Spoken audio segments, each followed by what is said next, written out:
بسم الله الرحمن الرحيم الحمد لله رب العالمين والصلاة والسلام على نبينا محمد وعلى آله وأصحابه أجمعين.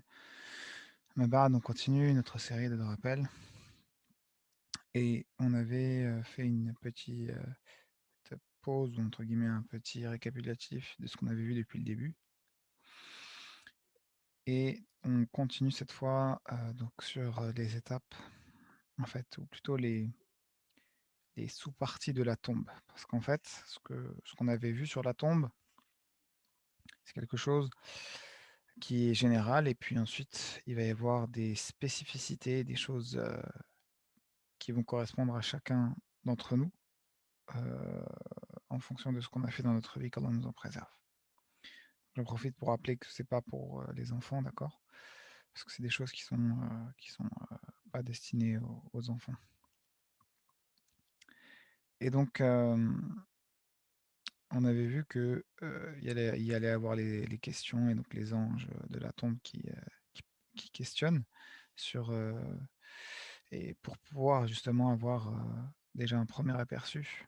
Mais en fait, après, il va y avoir d'autres choses que le prophète a vues en rêve, alayhi salatu wassalam, qu'on verra et qu'on, on va dire, gardera, pas tout d'un coup, mais qu'on verra au fur et à mesure. La première chose qu'on va voir aujourd'hui, c'est il a vu en rêve quelque chose de très, très difficile. Vraiment un châtiment d'une personne qui fait froid dans le dos. C'est une personne qui se faisait, avec une pince, ouvrir une partie de son visage et dans sa tombe. C'est-à-dire que c'est quelque chose qui, aujourd'hui, juste quand on nous pique ou on nous tire un peu la peau du visage, c'est une peau qui est très sensible. Là, c'était pas ça. C'était une pince qui ouvrait les joues jusqu'aux yeux. Et ensuite, ça se remettait normalement. Et pendant ce temps-là, il ouvrait l'autre côté, l'ange. Parce que c'est un ange qui s'occupait de ce châtiment. Quand le prophète a vu cette image horrible, il a posé la question, il a demandé qu'est-ce que c'est. Et plus tard, on lui a répondu que c'est la personne qui mentait. Et tellement elle mentait, eh bien son mensonge, il se répandait heu un peu partout. C'est quelque chose de très, très grave le mensonge, parce que si on ne peut pas faire confiance, eh bien, en fait, c'est toute la société qui va en pâtir et du coup, ça va rendre les choses comme on le voit dans notre société d'aujourd'hui, où ce qui va compter, c'est pas la vérité, eh ben, c'est la manière de prouver la vérité. C'est quoi la différence? C'est qu'aujourd'hui, quelqu'un, il peut mentir, mais comme il va présenter bien les choses, il va bien les montrer et on appelle ça l'art de la rhétorique et c'est malheureusement le cas de beaucoup d'hommes politiques. Eh bien, quand il va montrer des choses, on va croire et on va lui donner raison parce qu'on se dit: «Mais il parle bien, il nous a bien montré, bien expliqué». Mais en fait, ça se trouve, c'est un grand menteur. À l'opposé, on va avoir des personnes qui disent la vérité, mais qui, eh bien, n'ont peut-être, pas, suffisamment, de rhétorique, c'est-à-dire ne sont pas très éloquents et donc ne disent pas les choses correctement alors que pourtant ils disent vrai et on ne les croit pas. Et c'est ça qui fait que, eh bien, on va faire confiance à des personnes alors qu'en fait on ne devrait pas et à cause du mensonge, malheureusement, il y a beaucoup de conséquences négatives dans la société. Déjà au sein même de la famille et des personnes avec qui on est proche, mais ensuite, eh bien, ça se répercute, les conséquences du mensonge, bah, dans toute notre vie. Parce que si on n'arrive pas à faire confiance, eh bien, ça veut dire que, comme je l'ai dit, on va devoir, heu, mettre en place des choses pour, eh bien, comment dire? Faire en sorte de garder une vie, on va dire, où on peut vivre quand même sans avoir à se cacher, enfin pas cacher, mais plutôt on va mettre en place des choses pour pouvoir faire que la vie soit vivable. Imaginez que on ait confiance en personne. Eh ben, on peut plus vivre parce qu'il faudrait vérifier chacune des informations. Il faudrait tout vérifier, tout ce qu'on nous dit, tout ce qu'on nous rapporte, que ce soit, à l'école, que ce soit, quand on est, d au travail, que ce soit en famille. On pourrait faire confiance à personne et on va manger chez quelqu'un, on va lui demander: «Ah bah alors est-ce que c'est halal ou c'est pas halal?» parce qu'on veut pas lui faire confiance. On va, demander, à quelqu'un: «C'est par où la qibla?» et ben il va nous, dire: «C'est par ça, par ce côté-là» et nous on va pas faire confiance donc on va tout vérifier. On est allergique à quelque chose et bah, du coup on peut pas faire confiance à la personne parce que, bah, on sait pas si elle nous a mis quelque chose dont on est allergique ou pas et plein d'exemples comme cela dans la vie. On ne pourra rien confier aux autres, ni des secrets, ni des choses, tangibles, c'est-à-dire, des objets, de l'argent et surtout après, eh bien, comme je vous l'ai dit, le pire en réalité, c'est que c'est les menteurs qui prennent le dessus dans la société. Parce que, eh bien, ça va être une vie de menteur. Qui ment le mieux? Et c'est une grande maladie, le mensonge. C'est pour ça que c'est un péché de la tombe, un châtiment de la tombe, pardon. C'est pour ça que c'est si grave que, eh bien, la personne qui ment, dans sa tombe, elle aura ce châtiment. Qu'un ange dédié lui ouvrira ses joues avec une pince, jusqu'à ce que ça lui fasse ouvrir la moitié de sa tête. Et à nouveau lui ouvrira l'autre côté de sa tête, pendant que le premier, eh bien, s'auto-régénérera. Donc c'est une douleur atroce, parce que le mensonge est quelque chose de très grave. Et il est tellement grave que, eh bien, quand quelqu'un ment, Allah n'aime pas le mensonge. Et quand quelqu'un continue à mentir, eh bien, Allah le décrète auprès des anges comme un grand menteur. Et quand Allah n'aime pas quelqu'un, il appelle l'ange Jibril et lui dit: «Je n'aime pas cette personne. Alors toi non plus ne l'aime pas». Et l'ange Jibril, il va voir les anges et il leur dit: «Allah n'aime pas cette personne, alors ne l'aimez pas» et les anges se propagent partout dans l'univers. Et c'est pour ça que parfois, eh bien, on peut se ressentir que des personnes ne nous aiment pas. C'est peut-être parce qu'en fait, on a fait des mauvaises actions, donc on doit se remettre en question et faire attention. Et parfois, c'est l'opposé. Quand Allah il aime quelqu'un, Allah il dit à l'ange Jibril, aime cette personne. Et Jibril alayhi salam, il va voir tous les anges et il leur dit, aimez cette personne. Et quand, eh bien, les anges se répandent dans la terre et dans l'univers, eh bien, parfois, des personnes que l'on ne connaît pas nous aiment et nous apprécient et nous facilitent les choses. Donc dans la vie, il n'y a pas de porte-malheur et de porte-bonheur. À part une chose, les mauvaises et les bonnes actions. Les bonnes actions, ils portent bonheur, entre guillemets. Et les mauvaises actions, ils portent malheur. Parce que c'est les mauvaises actions qui vont attirer la colère d'Allah sur nous. Et les bonnes actions, elles vont attirer la miséricorde d'Allah sur nous. Et par rapport à la langue, il y a beaucoup de péchés de la langue. Et le mensonge, c'est un des plus grands. Et le prophète, alayhi salatu wassalam, il a dit, celui qui préserve ce qu'il y a entre sa mâchoire eh bien, et entre une autre partie de son corps qu'on verra plus tard, eh bien, je lui garantis le paradis. Parce que la langue, ça emmènera beaucoup de gens en enfer. Et il est rapporté même que, on reverra ça au jour dernier, il y a des gens, eh bien, qui marcheront sur leur tête à cause de leurs péchés. Et cette langue-là, eh bien, il faut faire vraiment attention à ce qu'on dit. On va se concentrer quand même sur le mensonge, mais il y a plein d'autres choses qu'on reverra, comme la médisance, c'est-à-dire le fait de mentir sur les autres, pardon, le fait de parler sur les autres, alors que c'est la vérité, ça on le reverra. Mais il y a certains types de mensonges aussi qui sont graves. Mentir, c'est ne pas dire la vérité. Mais après, il y a certains mensonges qui font double péché. Mensonge et un autre péché, comme la calomnie. Je mens, mais sur quelqu'un. Voilà, je colporte des ragots. Je vais dire: «Ah lui, il a triché. Ah lui, il a fait telle ou telle chose», alors qu'il l'a pas fait et on le sait qu'il l'a pas fait. Donc ça, c'est un double péché. Le mensonge et en même temps, ce qu'on appelle en arabe al-buhtan, calomnier, dire des choses fausses sur quelqu'un. Un autre type de mensonge, shahadatu zur, le faux témoignage.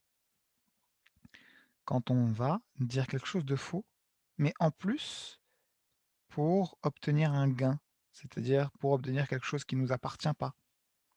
Pour, par exemple, mentir sur quelqu'un parce que, il est accusé de telle ou telle chose et moi je vais faire un faux témoignage. Soit pour aider un ami ou quelqu'un que je connais, ou au contraire parce que j'aime pas cette personne-là, alors je vais témoigner contre elle et c'est faux.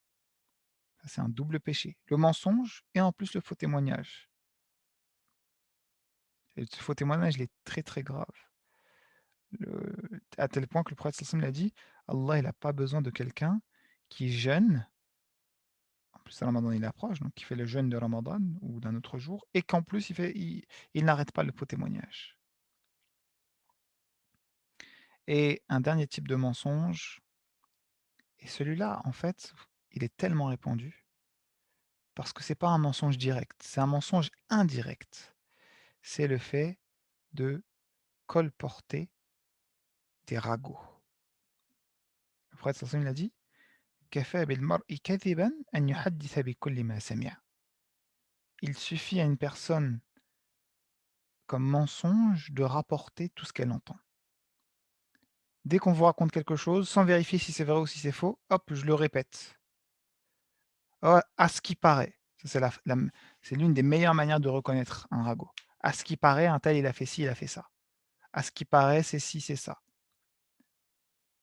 Et c'est très répandu malheureusement, quand on est jeune, mais quand on est plus vieux aussi. Mais la phrase «à ce qui paraît» ou «à skip», comme vous dites les jeunes, c'est en fait un grave péché. Ça ne veut pas dire qu'il faut rien répéter. Ça veut dire que je répète que ce dont je suis sûr, qui est vérifié. D'accord? Et c'est même un ordre d'Allah Azza wa Jalla dans le Coran. Il nous dit: «Fatabayyanu». Quand quelqu'un vient vous voir avec une information, surtout que c'est quelqu'un qui est habitué à mentir, eh bien, faut le vérifier. Il faut vérifier l'information. Sinon, écoutez bien, même si c'est vrai, si vous répétez quelque chose sans l'avoir vérifié, comme ça, même si c'est vrai, vous méritez d'avoir ce péché-là. Donc tout ça, wallahu a'lam, ça peut tomber sous le coup du châtiment de la tombe. Et le châtiment de la tombe, c'est pas une fois ou deux. Il a apporté que ça dure jusqu'au jour dernier. C'est-à-dire, il y en a, ça se trouve, ils sont encore en train de se faire châtier là dans leur tombe. Parce que la tombe, on l'a vu, ça s'arrête pas comme ça. La tombe, c'est l'étape intermédiaire. Il y a ce bas monde qui est encore en cours, il y a l'au-delà qui n'est pas encore là, et entre les deux, il y a le barzakh, il y a la tombe. C'est-à-dire, c'est une étape qui est entre l'au-delà et entre le bas monde. Donc, c'est-à-dire qu'il y a des gens qui sont déjà dedans. Et il y a des gens qui subissent ce qu'ils ont fait avant de mourir. Et en même temps, peut-être qu'il y en a aussi d'autres, et sans aucun doute qu'il y en a d'autres aussi, qui récupèrent aussi des hasanets, comme on l'avait vu, eh bien, des actions continues. Donc faites attention à votre langue. La langue est une des choses qui emmène le plus en enfer. Et donc, il y a un proverbe qui est vrai, et comme vous allez le voir, c'est important aussi de ramener et de rapporter ce qu'Allah nous dit, ce que le prophète nous dit, alayhi salatu wassalam, et toute chose qui va dans son sens et dans le bien. Et ce proverbe, vous le connaissez, c'est: il faut tourner 7 fois sa langue dans sa bouche avant de parler. Parce qu'on peut dire tellement de bêtises avec la langue. Si c'est pas un mensonge, si c'est pas un ragot, si c'est pas une médisance, si c'est pas de la calomnie, ça va être quoi? Ça va être des bêtises, ça va être des gros mots, ça va être des choses qui vont pousser à avoir de l'inimité. inimitié avec d'autres personnes, c'est-à-dire de la haine, de la rancœur, ça va être peut-être de l'orgueil. En fait, votre langue, c'est comme un verre. Le verre, il n'est pas interdit. C'est ce que je mets dans le verre qui est soit interdit, soit autorisé. Je peux mettre de l'eau, du lait, je peux mettre des boissons autorisées, ou bien je peux mettre des choses haram comme de l'alcool, comme du vin, comme toute chose qu'Allah interdit, des boissons volées. Ben, la langue, c'est pareil. C'est un récipient.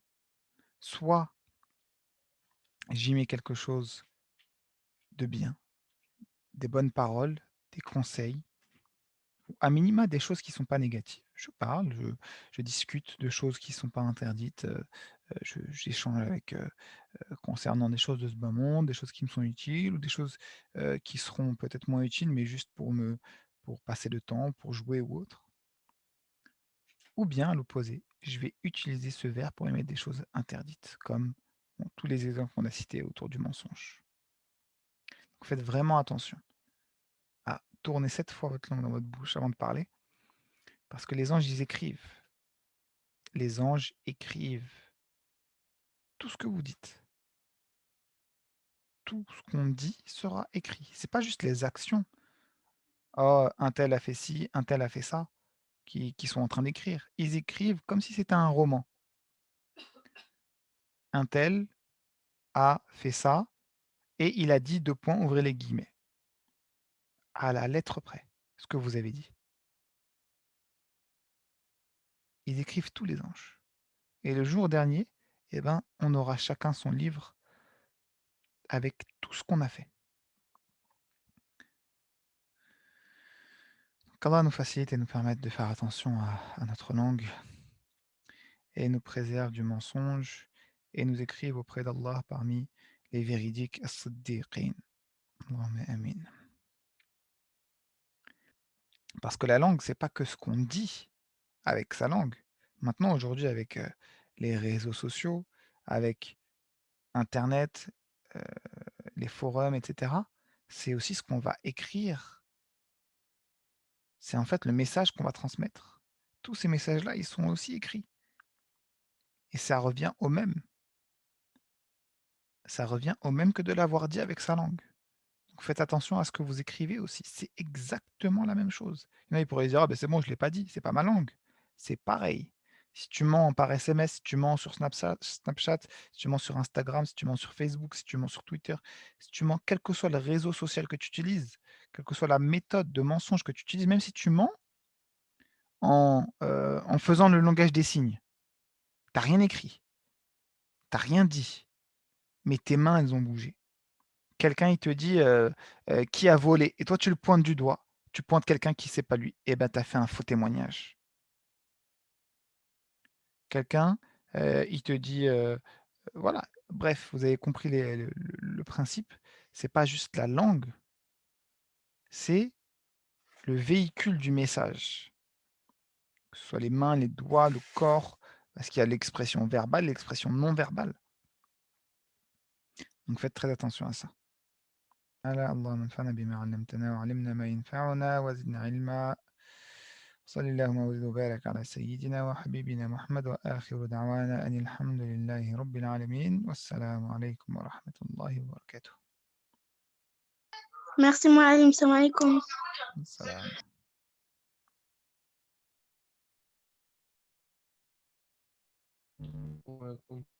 وعليكم السلام.